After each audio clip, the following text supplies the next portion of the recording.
Boa noite, irmãos. É com alegria que vamos dar início ao nosso culto deste domingo. Lá em Lucas 4:8 está escrito: Adore o Senhor, o seu Deus, e só a Ele preste culto.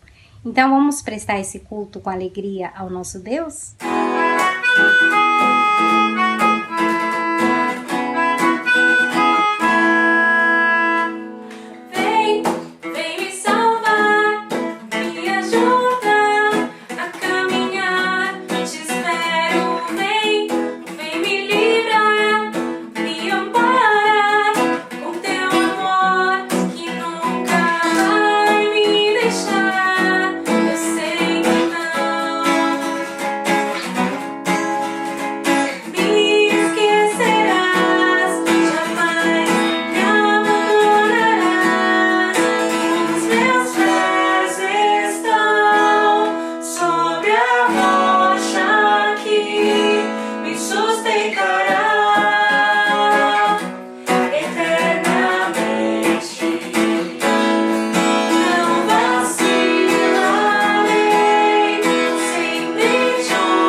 Oremos.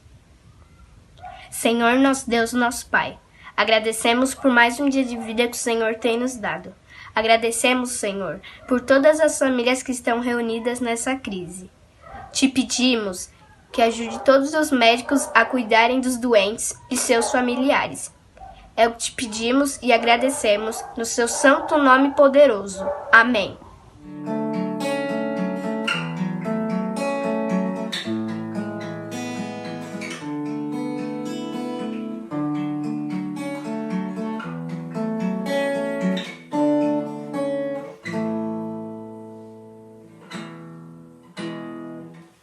Não tem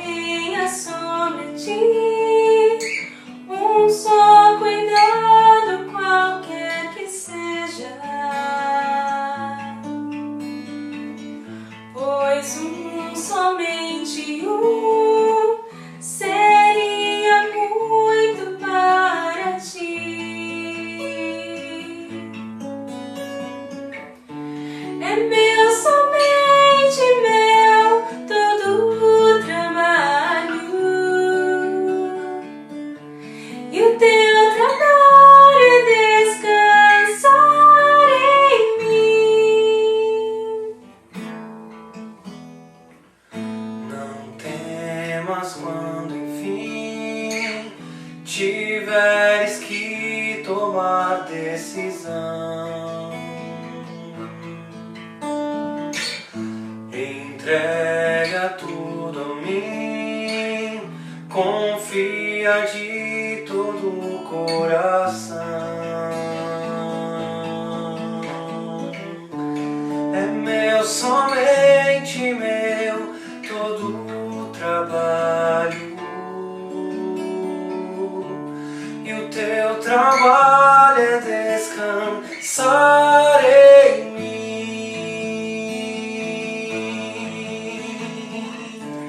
É meu, somente meu, todo o trabalho, e o teu trabalho é descansar em mim.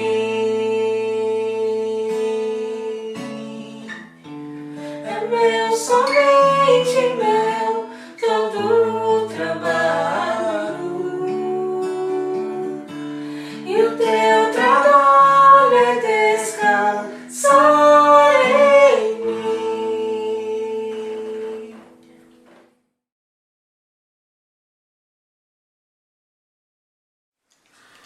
Boa noite, queridos irmãos da Igreja Evangélica Batista Moriá.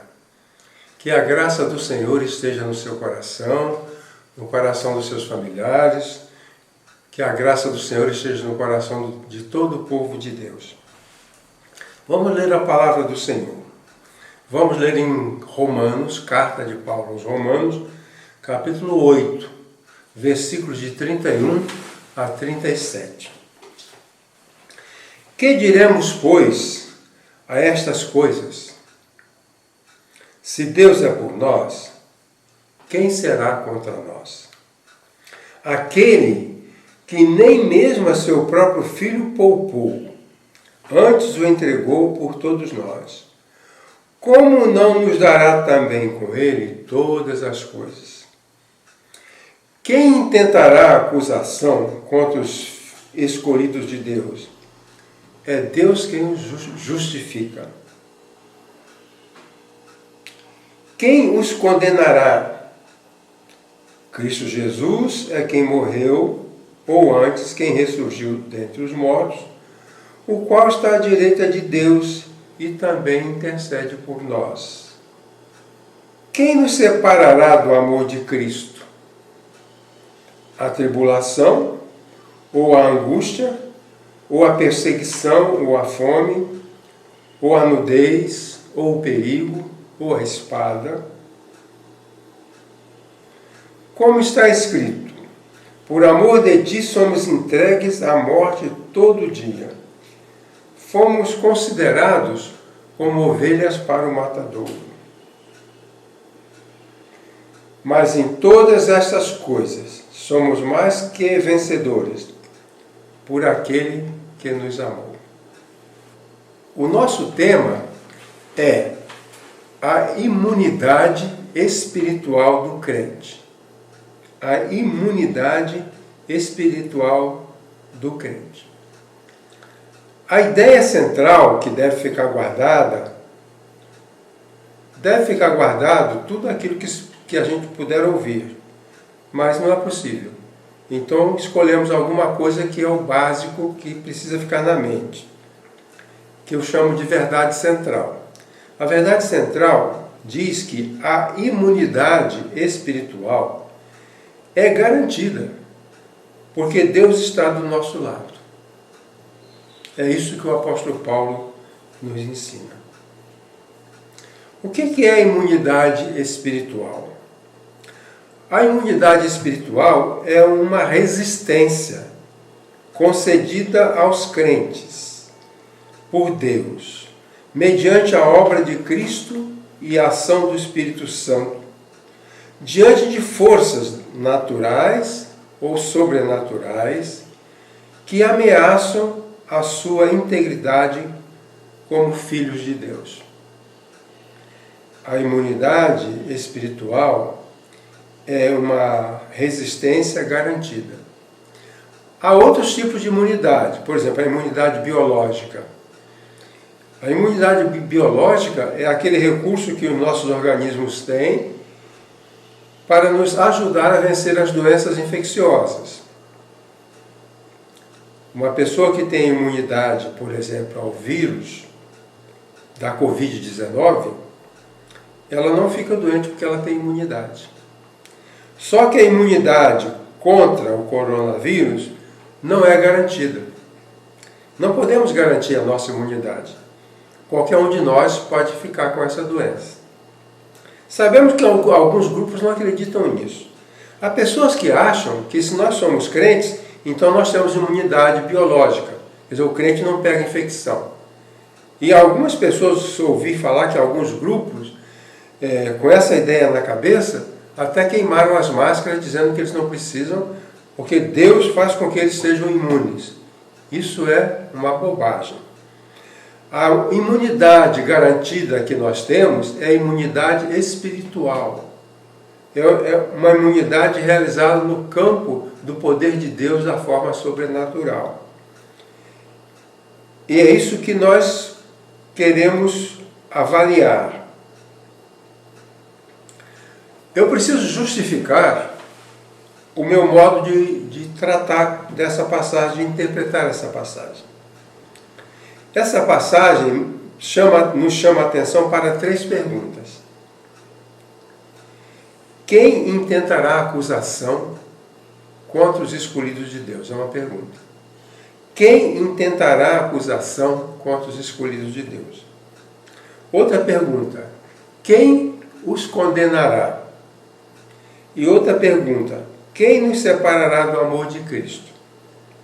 Colocando essas perguntas na forma afirmativa, porque elas são perguntas retóricas, elas são perguntas que têm a resposta. A resposta é o seguinte: ninguém acusará os crentes com dano para eles. Ninguém trará acusação legítima contra os crentes. Ninguém condenará os crentes. E ninguém separará os crentes de Cristo e do seu amor. Então, são perguntas que são transformadas em afirmações. Ninguém tem sucesso para acusar os crentes, ninguém tem sucesso para condenar os crentes, e ninguém tem sucesso para separar os crentes. Por isso que eu digo que, dentro dessa compreensão, o crente tem imunidade espiritual.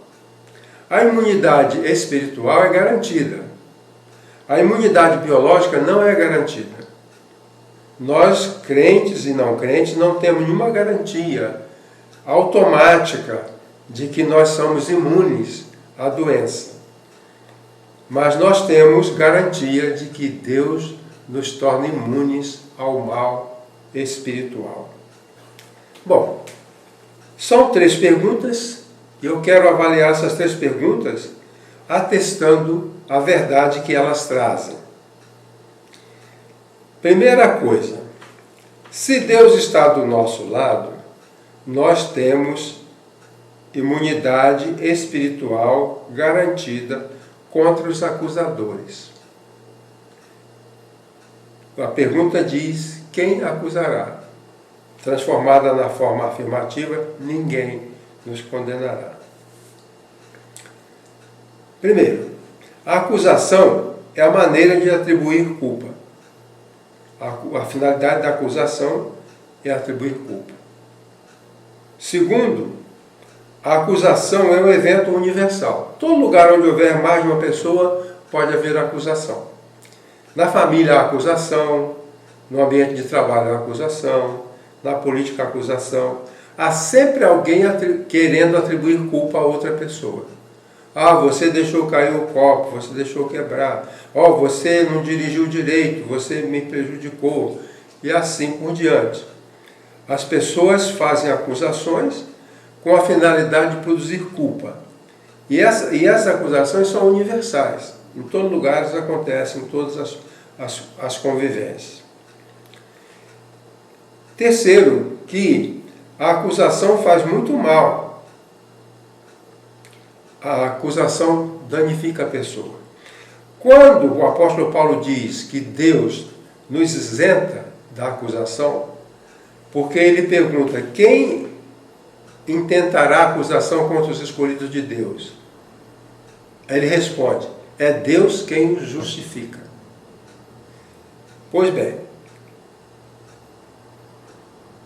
Deus nos justifica diante das acusações que porventura nós possamos receber. Então a acusação faz muito mal ao ser humano. E a Bíblia diz que Deus anulou as nossas acusações. A palavra justificação e a palavra justificar é uma palavra muito importante no Novo Testamento. Justificar é uma declaração, justificação é uma declaração que Deus faz sobre uma pessoa e Ele declara essa pessoa justa. Essa declaração de que a pessoa é justa não se baseia no comportamento da pessoa. Ela não é declarada justa por causa do seu comportamento. Ela é declarada justa por causa da obra de Cristo no favor dela. Então a justiça de Cristo é imputada àquele que crê. Quando Paulo diz que é Deus quem o justifica, quer dizer que Deus declarou o crente justo.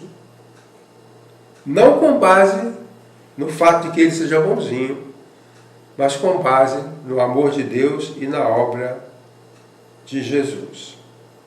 A acusação faz muito mal. Algumas tribos atrasadas, nós dizemos atrasadas porque fora da nossa civilização. Na África e em outros países, onde o líder religioso tem o poder de matar. As pessoas têm medo do feiticeiro, porque o feiticeiro tem poder de matar. Como é que o feiticeiro mata? Ele mata convencendo a pessoa de que ela precisa morrer porque ela errou. Ele declara a culpa e declara o castigo. E a pessoa acredita que é culpada e que merece aquele castigo. Essa pessoa entra num estado depressivo e ela sai do grupo, sai da comunidade, perturbada, e vai andar pelos matos, e passado algum tempo essa pessoa é encontrada morta. A acusação e a condenação podem matar. Então é uma coisa muito perigosa. É maravilhoso que Jesus nos liberta da acusação. Ele nos justifica. E por pior que sejam as coisas, a justificação de Deus prevalece. E, além disso, a acusação é anulada pelo ato divino da justificação. Então, a condenação, Deus nos declara justos e assim Ele nos libera do castigo. Alguns escritores, alguns estudiosos comparam essa situação com um tribunal. Há um tribunal em que um ser humano é o réu. Um crente é o réu. Ali há um acusador que é Satanás. A palavra Satanás significa aquele que acusa.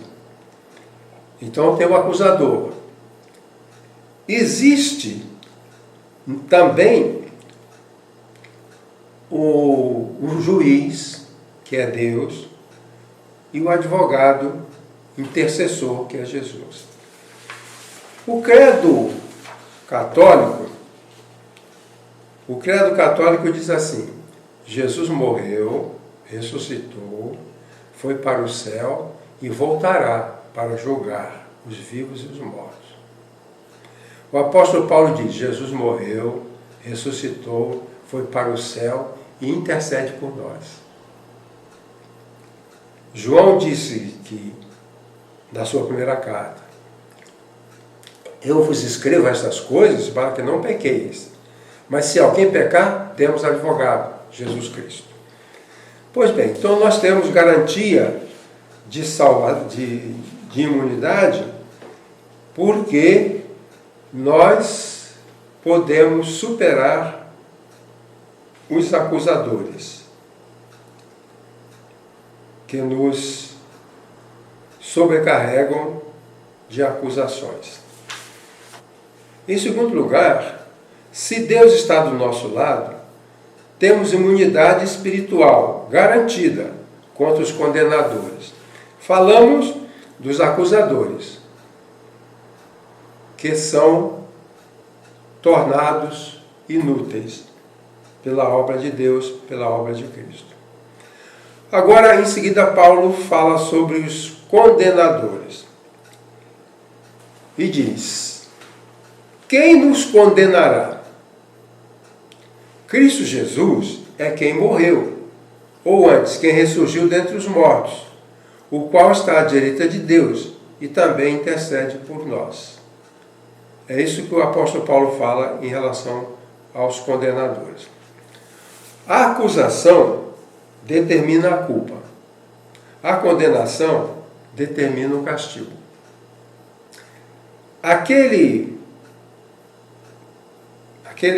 Aquela pessoa que morre por iniciativa do feiticeiro, ela é carregada de culpa e também a ela é atribuído um castigo. Com culpa e castigo, essa pessoa não prevalece. O credo católico diz que Jesus está diante de Deus e vai nos julgar. Paulo diz que ele intercede por nós. João diz: se alguém pecar, temos advogado. Em terceiro lugar, a condenação é cancelada porque Jesus já foi castigado em nosso lugar. É como se naquele tribunal o crente está lá para ser julgado. Então vem as acusações. Essas acusações não valem porque aquele que está sendo acusado já foi justificado. Mas o condenador insiste em condenar. Essa condenação, ela não vale porque ela foi cancelada. É como se, na hora da condenação, e o juiz falasse: o réu tem culpa, mas ele não tem castigo. Aí mostra o filho. Ele já foi castigado no meu filho. Jesus, com as suas chagas, com as suas marcas do sofrimento, são provas de que a condenação já foi feita. Então Jesus já foi julgado e foi condenado por todos nós. Dessa forma nós temos garantia porque ninguém poderá nos condenar, nem acusar, nem nos condenar. A terceira pergunta nos permite expor o seguinte: se Deus está do nosso lado, temos imunidade garantida contra os elementos alienadores do amor de Cristo. Então são três tipos de pessoas: acusador, condenador e alienador. Os alienadores são aqueles que agem para separar a pessoa dos benefícios de Cristo.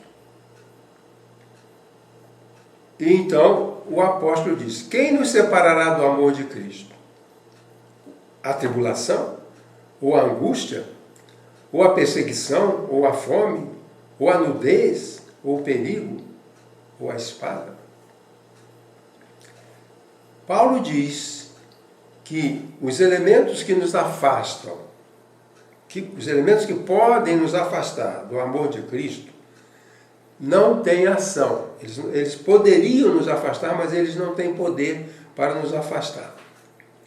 Quero fazer 2 comentários sobre isso. Primeiro, o amor do qual nada pode nos afastar é o amor incondicional. Agape. A língua grega Tem 4 palavras que são traduzidas por amor. Uma delas não está no Novo Testamento, que é a palavra eros.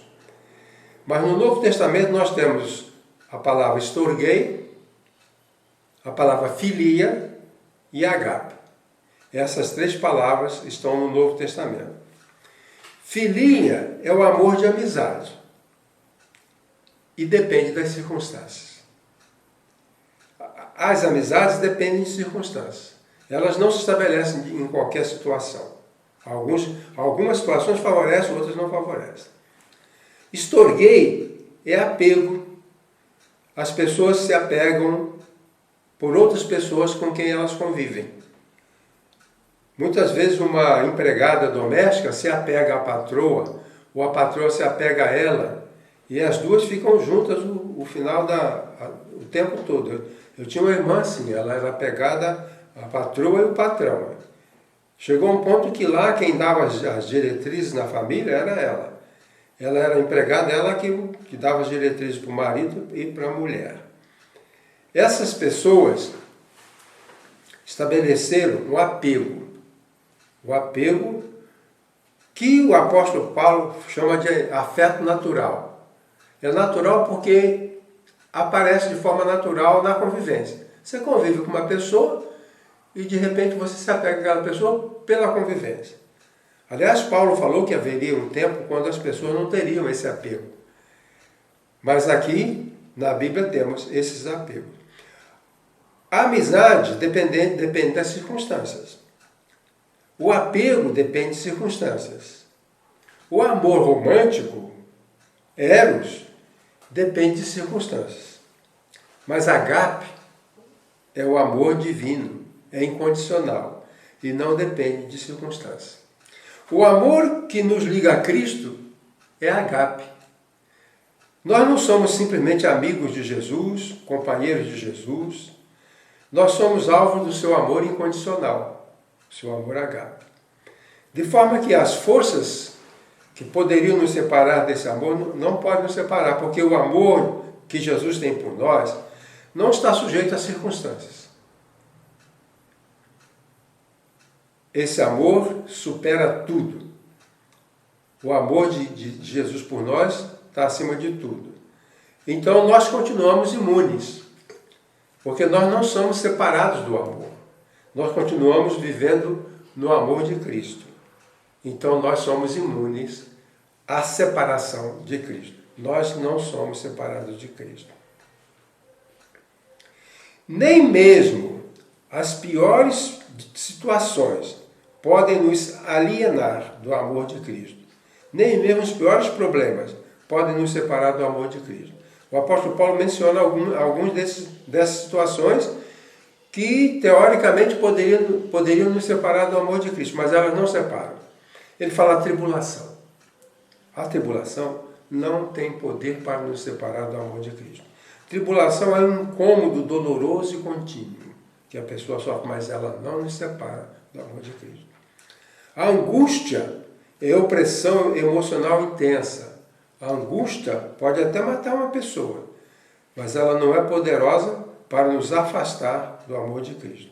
Perseguição, que causa medo. Fome, que ameaça a vida. Nudez, que ataca a dignidade. Perigo, que traz iminência de morte. E a espada, que traz violência. Pois bem, nenhum alienador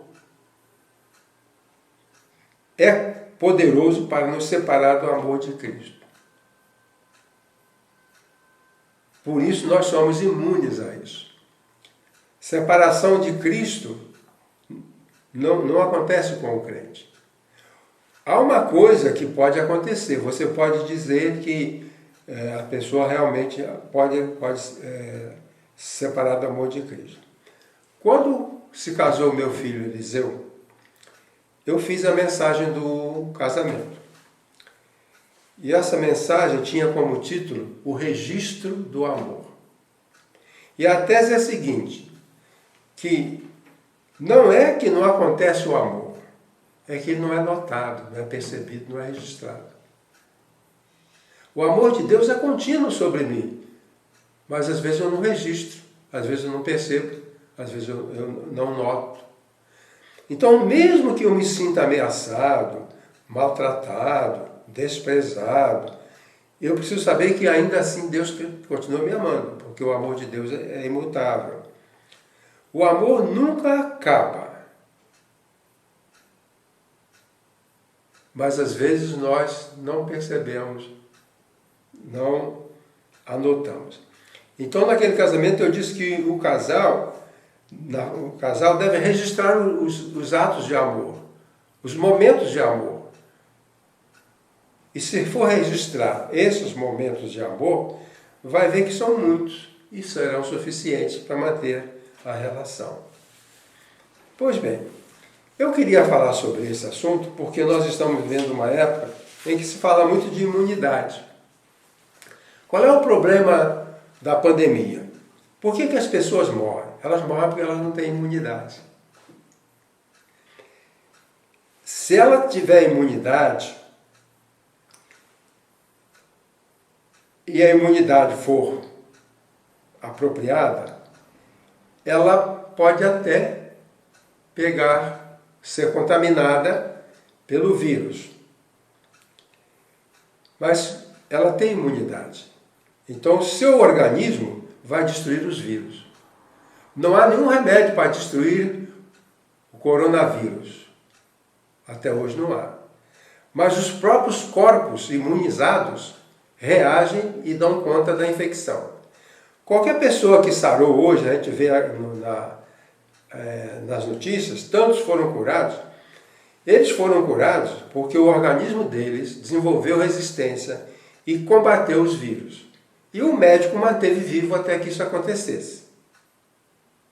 A função do médico, nesse caso, é manter viva a pessoa, até que haja imunidade.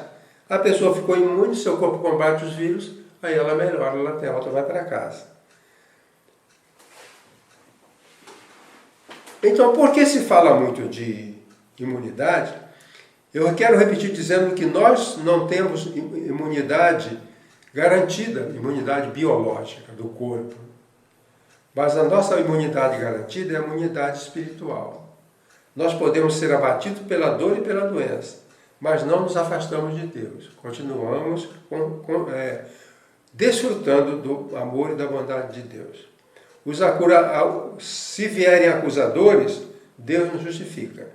Se vierem condenadores, Jesus intercede. E se vierem os alienadores, o amor de Cristo é incondicional. Eu gostaria que nós tivéssemos mais segurança na nossa vida cristã, sabendo que, por pior que as coisas sejam, nós estamos firmes com Deus, amparados no Evangelho, e a obra de Cristo continua eficaz sobre as nossas vidas. Paulo diz que Cristo morreu por nós. Ele foi para o céu. Ele está glorioso diante de Deus e Ele intercede por nós. Por isso, nada pode nos acusar de culpa, nem nos condenar e nem nos afastar do amor de Deus. Que Deus abençoe a sua palavra e a compreensão nossa em nossos corações. Boa noite, fiquem com Jesus. Amém.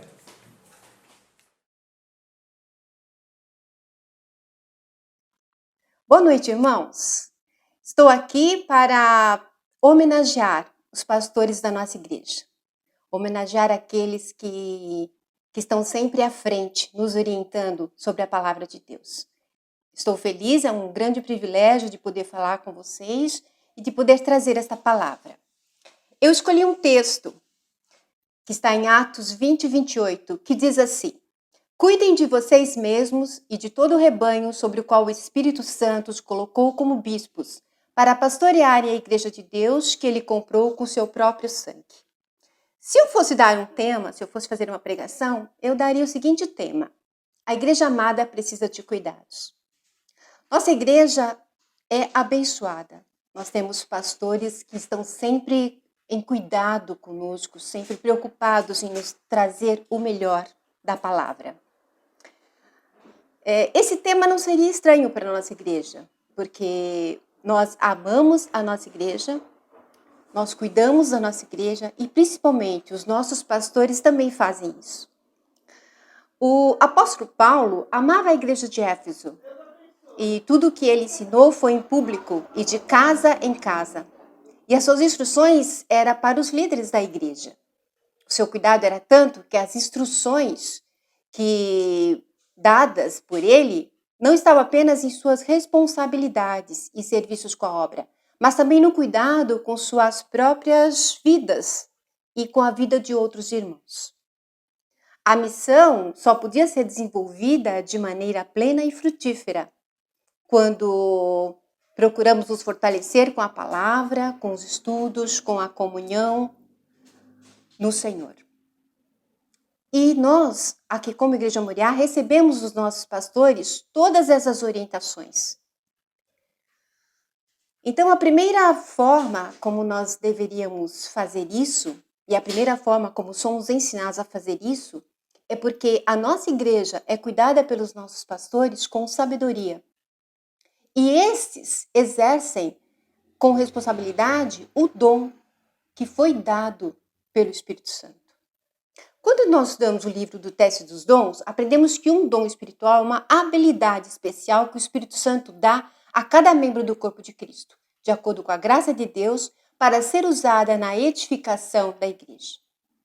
E essa responsabilidade, ela é constituída pelo Espírito Santo, que derrama o dom e separa o homem para o ministério.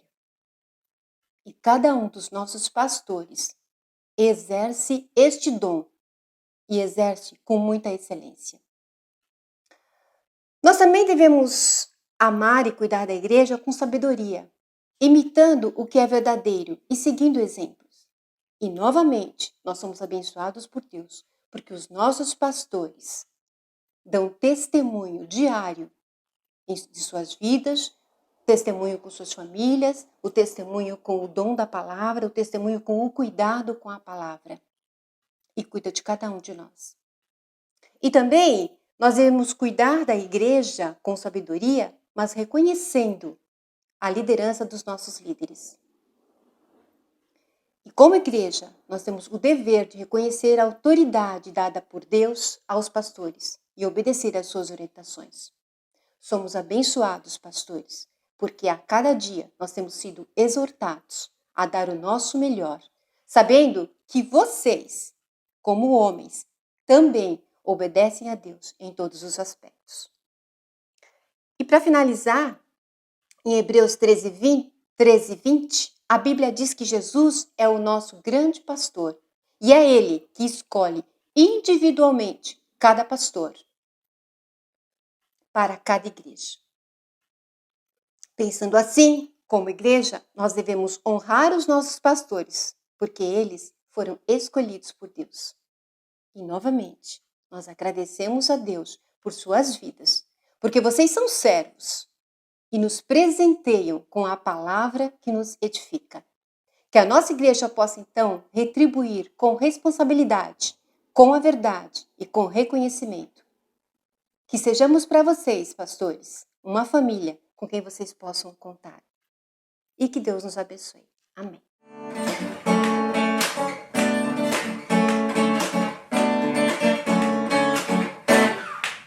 Pelo Senhor